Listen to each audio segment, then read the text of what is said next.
Poniendo medio frío, pues es una bendición que estemos juntos para considerar lo que Dios quiere hablarnos en esta tarde. Calurosa tarde. Yo estoy aquí derritiéndome. Pero como tú dices, todo Dios sabe. Sí, pero qué bueno que podamos estar aquí atentos. Yo creo que vamos a cerrar nuestra puerta para que esté menos ruidoso el ambiente.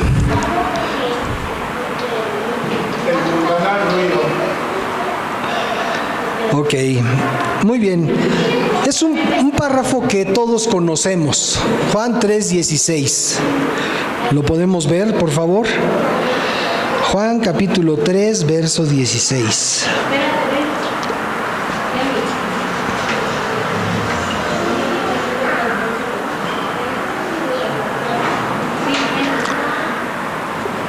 Es un párrafo que necesitamos comprender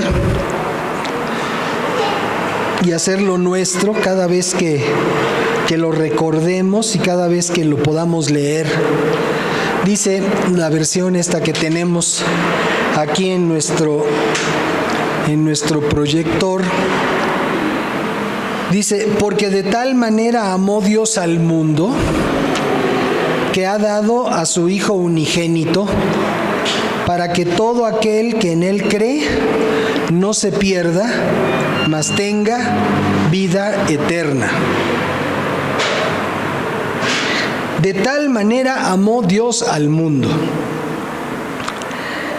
que ha dado a su Hijo unigénito. Ok. Aquí podríamos nosotros preguntarnos: ¿quién es o quiénes son el objeto del amor de Dios? ¿Quiénes? Nosotros. Pero nosotros, ¿quiénes?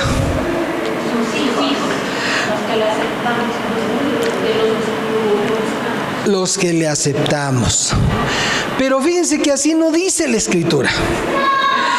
La Escritura no dice: porque de tal manera amó Dios a los que creen en Él, que ha dado a su Hijo unigénito. Vamos a leerlo una vez más. Porque de tal manera, ¿sí lo tienen ahí? Bueno, ahorita los alcanzamos. Porque de tal manera amó Dios, ¿a quién? Al mundo.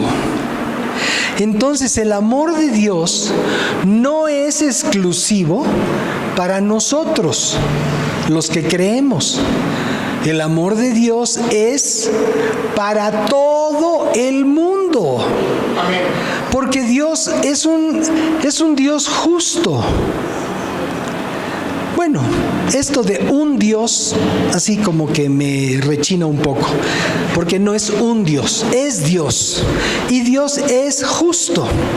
Si dijéramos es un Dios, como algunas gentes acostumbran decir, estaríamos dando lugar a que haya varios, y solo es uno. Entonces lo demás pues son ilusiones y son tradiciones y son mentiras del enemigo. Entonces Dios es justo, y si Dios es justo y su palabra es la verdad, podemos entender que Dios no hace acepción de personas. ¿Qué quiere decir eso? Que para Dios todos valemos la sangre de Cristo, ¿sí? O sea, todos costamos la sangre de Cristo. Todos estamos invitados a ser de la familia de Dios. Pero lo curioso es que no todos le han recibido. Fíjense lo que dice, estamos en el Evangelio de San Juan. Vamos al principio, por favor, del Evangelio de San Juan, al capítulo 1.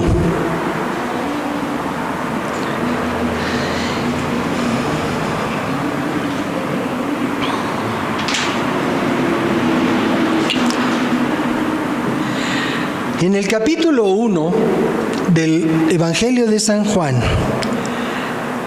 vamos a leer, pues es bellísimo leer lo que Dios nos dice aquí.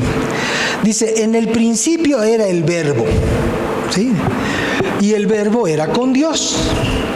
Y el Verbo era Dios.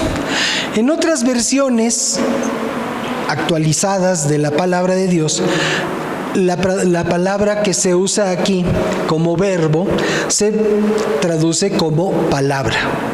De tal manera que podríamos leer, en el principio era la palabra, y la palabra era con Dios, y la palabra era Dios. Ahora vamos a seguir leyendo. Este era, o la palabra, esta era, en el principio con Dios. O sea, Dios y la palabra, en el principio, ¿sí?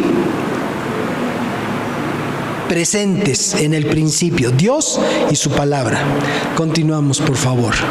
Todas las cosas por Él, y aquí está hablando del Verbo, pero podríamos nosotros poner todas las cosas por ella fueron hechas, si es que estamos nosotros considerando en vez de verbo la palabra, ¿sí? Y entonces dice, todas las cosas por ella fueron hechas. ¿Por ella quién? ¿Por la madre naturaleza? No. Entonces, ¿por qué a la naturaleza le dicen madre? Bueno, así nada más para plantear alguna situación, ¿no? Todas las cosas por ella, por la palabra, fueron hechas, y sin ella, nada de lo que ha sido hecho fue hecho. Ahora, no es un trabalenguas, pero es una verdad. Nada de lo que ha sido hecho fue hecho sin la palabra de Dios. Continuamos, por favor. Dice, en ella, estamos hablando la palabra, estaba la vida. ¿En dónde estaba la vida? ¿En dónde estaba la vida? En la palabra. Dice, y la vida era la luz de los hombres. ¿Ustedes se acuerdan lo que dice Génesis con respecto de la creación del hombre, del ser humano? Dice que Dios formó del polvo de la tierra una figura, un hombre, a imagen y semejanza de Él. O sea, Él nos diseñó. A veces cuando vemos el organismo, cuando vemos el cuerpo del ser humano, en general hombre o mujer, vemos la perfección del diseño de Dios, cómo funciona cada cosa, cómo es posible que nuestro organismo funcione como funciona, que seamos autónomos, que tengamos una bomba funcionando ahí 24/7, 365 para mantenernos con vida el corazón. Y está funcionando y funcionando y funcionando, pum, pum, pum, y a veces dura 80, 100 años. El otro día conocí a una señora de 100 y pico de años en un grupo que tuve oportunidad de visitar, y esa señora era esposa de un locutor de deportes. Seguramente lo recuerdan los que son de nuestra generación, Enrique Llanes. Seguramente lo recuerdan. Era cronista de box y muchos años, y también luego creo que le entró a los toros. Béisbol, bueno, la viuda de este hombre, más de 100 años, una señora pues ya un poquito contraída por la edad, pero alabando a Dios, bendiciendo a Dios, una mujer que puso en Dios su confianza, y pues ya cumplió 100 años. Y me dio gusto conocerla. Yo no tenía el gusto, pero conocía yo a su hijo. Y a ese hombre lo conocí hace 30 años quizás. y le dio mucho gusto verme, a mí también me dio mucho gusto saludarlo, y ver cómo cuando la gente pone su confianza en Dios, Dios hace las cosas. Pero entonces, bueno, dice, en Él estaba la vida, en ella, en la palabra, estaba la vida. Y les refería yo Génesis porque Dios hizo un modelo de barro a su imagen, pero era un ser inerte, no tenía vida. Y entonces dice la palabra en Génesis que entonces Dios sopló aliento de vida en la nariz de Adán, en ese modelo, en esa maqueta que Dios hizo.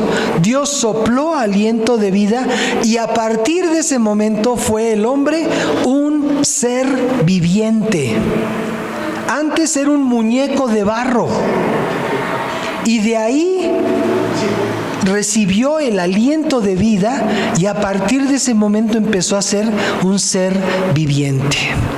Entonces, el ser viviente que luego se procreó y fructificó y ha llenado esta tierra, es ese mundo al que el Señor dice que amó de tal manera. ¿Sí?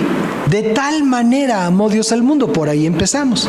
Entonces, bueno, continuamos aquí. En Él, en ella, estaba la vida y la vida era la luz de los hombres. La vida, ¿sí? Ese aliento que sopló Dios en el ser humano es la luz de los hombres. Continuamos, por favor. Dice el verso 5.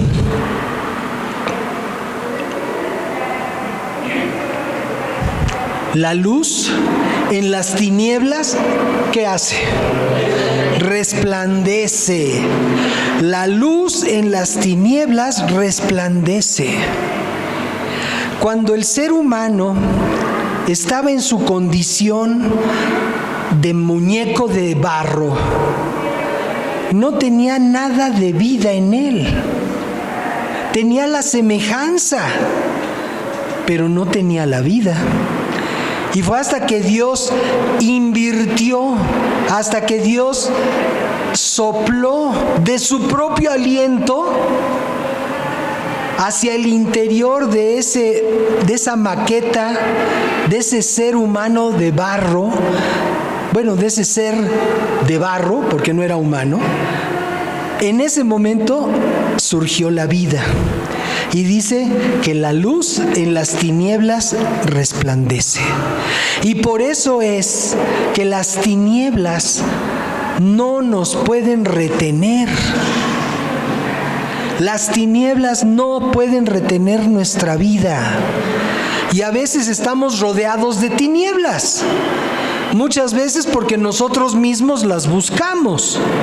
Otras veces porque nos rodea gente que no tiene de ninguna manera una comunión con Dios, y entonces todo lo que nos muestran alrededor pues son puras tinieblas. Y oímos a los vecinos decir malas palabras, ofenderse. Vamos en la calle y oímos también situaciones de pleitos, de violencia. Muchas veces presenciamos o sabemos de hechos delictivos a nuestro alrededor. De repente decimos, oye, pues ahí en la calle de atrás, ahí por mi rumbo, hace pocos días se oyó una balacera descomunal. O sea, así eran, creo que cerca de la 1 de la mañana, se oyó una balacera tremenda por aquel rumbo. Entonces estamos rodeados de tinieblas. Pero, ¿qué es lo que dice el Señor en su palabra? Dice, la luz en las tinieblas, ¿qué hace? Resplandece. Nuestra vida en medio de esas tinieblas resplandece, porque tenemos la vida de Dios en nosotros. Ahora, continuamos. Las tinieblas no prevalecieron, dice, contra la luz. Luego hubo un hombre enviado de Dios, el cual se llamaba Juan. Y está hablando no de Juan el Evangelista, está hablando del primo de Jesucristo, aquel que se conoció como Juan el Bautista. Y entonces dice, este vino por testimonio para que diese testimonio de la luz, a fin de que todos creyesen por él. O sea, Dios desde el vientre de su madre apartó a Juan para que anunciara la llegada de Cristo. Y Jesucristo mismo dijo de Juan que no había habido otro profeta mayor que él. De entre todos los profetas, no hubo que fuera mayor que Juan el Bautista. ¿Y por qué no? Porque todos habían hablado de cuando viniera el Mesías, de cuando hiciera esto, de cuando hiciera esto otro. Isaías nos da una descripción detallada de lo que Jesús iba a sufrir en la cruz. El rey David, incluso escribiendo en sus salmos, también profetiza respecto de Jesucristo. Y bueno, todos los profetas, los mayores, los menores, todos del Antiguo Testamento. Uno podría decir, no, pues yo no tengo favoritos. Algunos escogen, por ejemplo, a Jeremías o a Isaías, porque piensan que son los que tienen mayor enseñanza. Pero de todos, Jesús dijo que Juan el Bautista era el mayor profeta que había habido. Y dice, y él vino para dar testimonio de la luz. Para dar testimonio de la luz, a fin de que todos, ¿qué? Creyeran por él. El dar testimonio de la luz es ser útiles en las manos de Dios. Juan tenía una misión desde el vientre de su madre. Y cada uno de nosotros también tenemos una misión desde el vientre de nuestra madre. Y es que demos testimonio de la luz, a fin de que todos crean por la palabra. Porque al decir por él, se está refiriendo al verbo. Y ya vimos que el verbo es la palabra. Entonces, a fin de que todos crean por él, nosotros estamos llamados en esta vida para dar testimonio de la luz. Y a veces el único testimonio que damos de la luz es: se fue la luz en mi colonia. Es lo único que decimos de la luz. Ya me cortaron la luz. Tengo que ir a apagar la luz. Ay, no le abras porque entra mucha luz. Oye, prende la luz. Pero no estamos dando testimonio de la luz. No estamos hablando de aquella luz de la que está hablando estos párrafos. Continuamos, por favor. Dice, no era él la luz, hablando de Juan el Bautista. Él no era la luz. Dice, sino para que diera testimonio de la luz. Y continuamos, por favor. Aquella luz verdadera que alumbra a todo hombre. Fíjense, aquella luz verdadera que alumbra a todo hombre venía a este mundo. La luz verdadera venía a este mundo. Continuamos. Y dice, en el mundo estaba. Y esto es una de las grandes revelaciones que recibió Juan, aún antes del Apocalipsis. Porque cuando escribió el Evangelio, pues todavía no había sido deportado a la isla de Patmos, donde recibió la revelación del Apocalipsis. Pero entonces, vean la revelación que tuvo este hombre. Dice, en el mundo estaba y el mundo por él fue hecho. O sea, diría alguien, échate ese trompo a la uña. estaba en el mundo y el mundo fue hecho por Él. Y ahí tú te puedes preguntar, oye, no entiendo. El que hizo el mundo, ¿cómo que está dentro del mundo? Si está dentro del mundo, pues es que el mundo fue antes que Él, ¿verdad? ¿No es un razonamiento lógico? Si alguien está dentro del mundo, quiere decir que fue después que el mundo. Pero eso es lo glorioso. Dice, él estaba en el mundo y el mundo por Él fue hecho. O sea, en su condición de palabra, al principio, cuando dice, en el principio era el Verbo, y el Verbo era con Dios, y dice, todas las cosas por Él, por ella fueron creadas, y sin Él nada de lo que ha sido hecho fue hecho. ¿Sí? O sea, en la palabra, dice, bueno, esa palabra, dice, estaba en el mundo y el mundo por Él fue hecho. Y aquí ya está hablando, donde dice en el mundo estaba, ya está hablando de la presencia humana de Dios en esta tierra. En el mundo estaba y el mundo fue hecho por Él. Dice, pero el mundo no le conoció. El mundo no le conoció. El otro día publicaron en el chat de la familia de las hermanas de mi esposa, publicaron unas fotos bonitas de su familia. Así, fotos del recuerdo, ¿no? Donde están los papás, donde están ellos cuando eran niños. En fin, Tere tiene una familia bonita, son 6 hermanos, gracias a Dios todavía viven todos. Y pues algunos de ellos tienen fotografías de tiempos antiguos, cuando ellos eran chiquitos, cuando los papás eran jóvenes, y entonces publicaron algunas fotos. Y entonces dentro de las fotos que publicaron había 2 fotos que yo saqué hace muchos años. Y entonces todo el mundo dijo, oye, qué bonitas fotos. ¡Qué bonitas fotos! ¡Qué padre! ¡Oye, qué bueno! ¡Gracias! Y le daban las gracias a la hermana de Tere que las publicó.